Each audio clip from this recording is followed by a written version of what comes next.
vemos aí uma situação, eu queria comentar o seguinte, uma certa situação em determinados grupos de uma histeria, né, uma histeria coletiva, uma histeria grupal sobre acerca dos comportamentos de Bolsonaro, acerca do que ele fez no domingo e a ameaça à democracia. Né?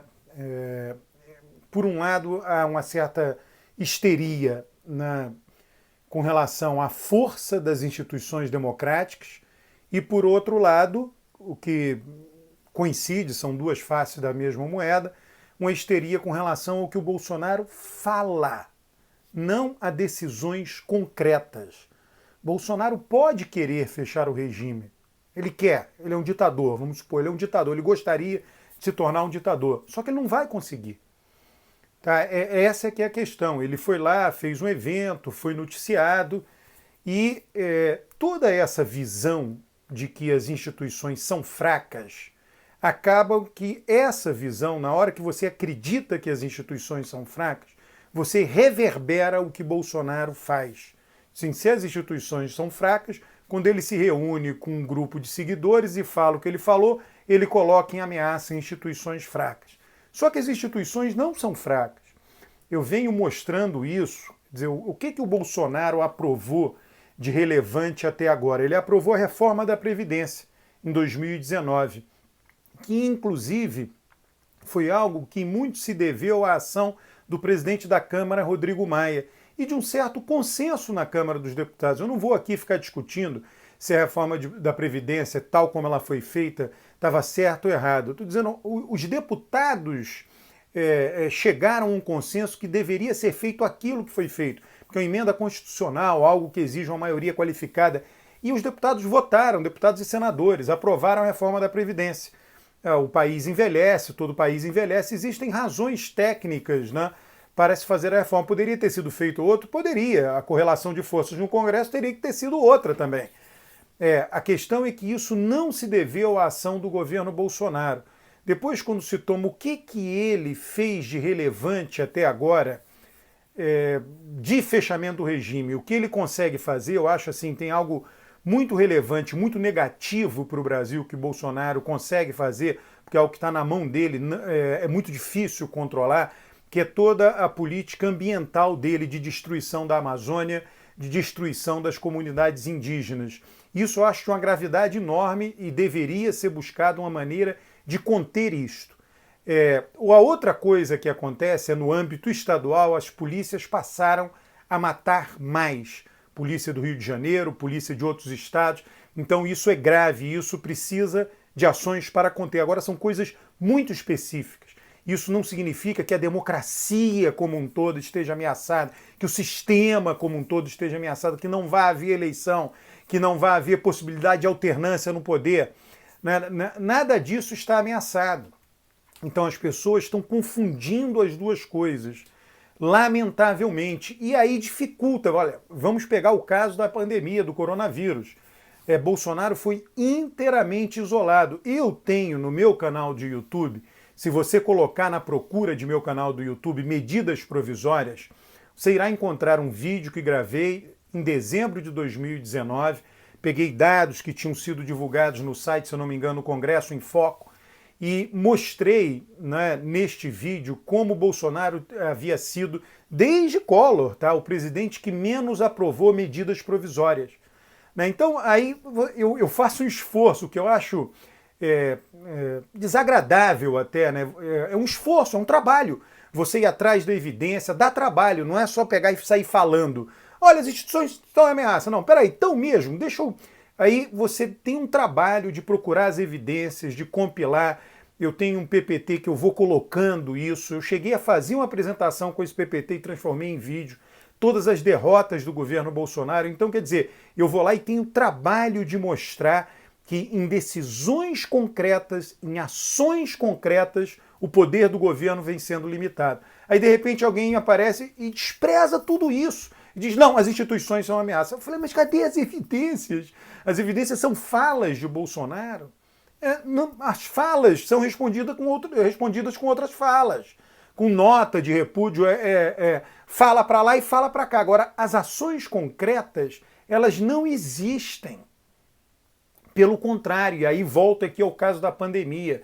Bolsonaro tem uma determinada visão, a visão de que não é para ser feita a quarentena, a visão contrária. Tem 4 presidentes, primeiros ministros no mundo inteiro defendendo essa visão. Lá o ditador da Nicarágua, de esquerda, né, o da Bielorrússia, lá, o presidente da Bielorrússia, e o Turcomenistão, sei lá, e o Brasil. 4, né, dos 4, o mais populoso, a maior economia é do Brasil, a mais importante. Tá? Então, eles estão nessa visão, que a visão é essa, que em suas sociedades, respectivas sociedades, aí eu falo pelo Brasil, né, elas têm apoio de uma parcela do eleitorado, de uma parcela da opinião pública.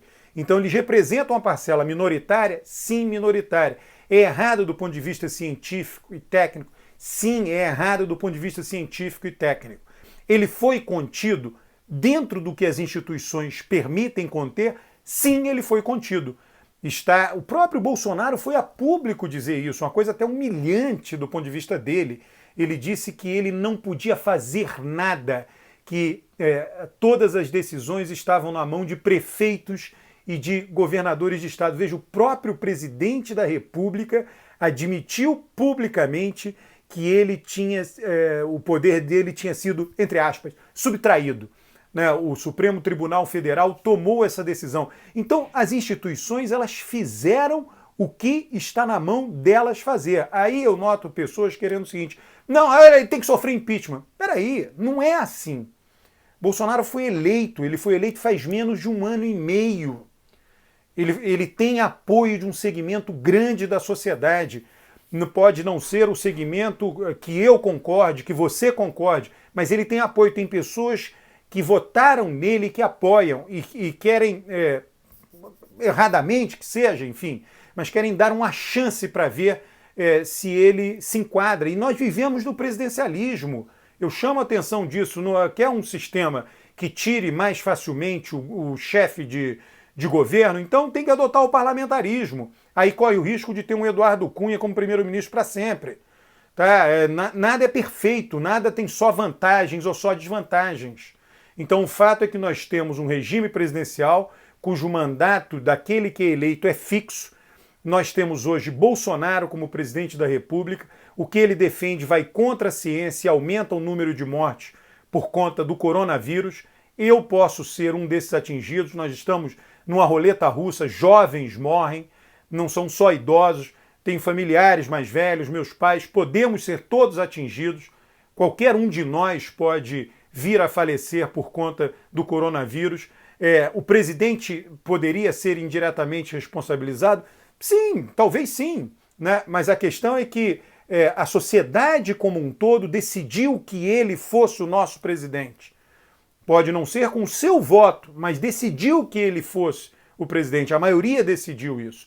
E para que seja retirado um presidente da República, não se retira a toque de caixa. Por mais que os argumentos imediatos sejam argumentos fortes, a defesa da vida, não tem a menor dúvida disso, mas é preciso que o presidente perca, sim, muito apoio de opinião pública para que ele seja retirado por meio de impeachment. Tá? E sempre levando-se em consideração, quando a pessoa pensa no impeachment, ela pensa no imediato, no curtíssimo prazo, mas as consequências de médio prazo podem ser iguais ou até piores, ou compensar negativamente as consequências boas de curto prazo. Eu sempre chamo atenção, é especulativo, é só um exercício intelectual, mas que eu considero ser um exercício intelectual relevante. Pode ser que, se não tivéssemos retirado o Collor, não tivéssemos experimentado o Bolsonaro, porque a sociedade teria sofrido mais nas mãos de Collor.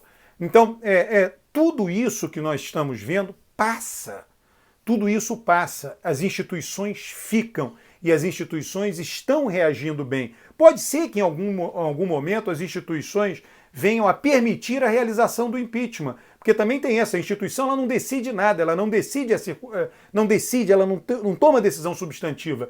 Quem toma decisão substantiva são os indivíduos, os seres humanos que tocam as instituições. As instituições permitem ou possibilitam ou impedem que determinadas decisões sejam tomadas. possibilitam ou dificultam. As nossas instituições permitem que o impeachment seja decidido, sim. Só que elas permitem em determinadas condições, condições essas que não estão ainda presentes. E basicamente uma condição relevante, uma condição muito importante, a aprovação do presidente da República junto à opinião pública. Enquanto isso não sofrer um desgaste muito mais forte do que o que sofreu até agora, enfim, não é possível, as instituições não permitirão a realização do impeachment. As instituições não funcionam só quando elas tomam as decisões que você ou eu, que nós gostaríamos que fossem tomadas. As instituições, elas são agnósticas nesse sentido. Elas tomam decisões que vão contra ou a favor coisas que nós gostaríamos. Porque o que nós temos aí? Instituições de controle de poder. E o poder de Bolsonaro está sendo, sim, controlado. E nós precisamos reconhecer isso. Se reconhecermos isso, nós iremos caminhar para outras decisões e não ficar nos debatendo, vai ou não cair a democracia, vai ou não. Então fica essa discussão, perdemos o foco. Nós temos que combater a pandemia. A democracia está consolidada. Passo seguinte, combater a epidemia, combater a pandemia, apoiar governos estaduais e governos municipais nesta direção. Inscreva-se no meu canal, curta o vídeo e comente os vídeos. Um grande abraço.